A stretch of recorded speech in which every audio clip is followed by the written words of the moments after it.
Kur'an kedini. Bak, mağfiyomak, mağfiyo rağmen ne yere.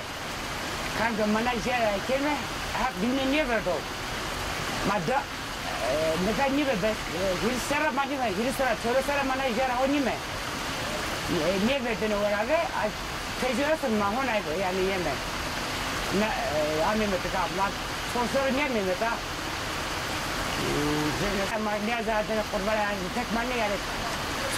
O peş devlet peripin kafam lamenta. O yani mali adeta bediya. Ve darata diyor. Sen anlatay kolak zilme kura. Her ser dire ameli, ser dire ameli. Ve amin ameli, ve kayız ameli. Ameli kıta kurban kedini. Vishnu Saradona ona yanmakları. Maayet kodu devni diye doğama rındaka. Ez vazan kayser derine doğakı. Onda bomba, onda millet yürü. Ama cemcema tek vek nikene yanas nibene. Vek doğakı nikene nime. Ma vazan orada birine ma kalik ma tek ma kaçtı yaşamış ki ma ancak kayser derine şehirde nibene. Millet vazını şöyle görün ama onlar da birlik olalım. Çünkü zaten yaşlılarımız kalmadı. Çoğu öldü.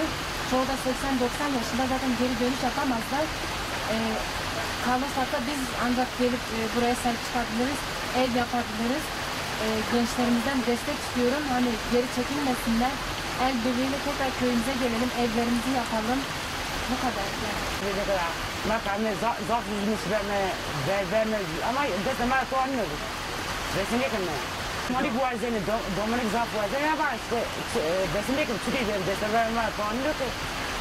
Türkiye maçını, Raya maçını, Doğal maçını, Bono maçını, Viyesne Bono maçını, Maramız gibi çıkıyor.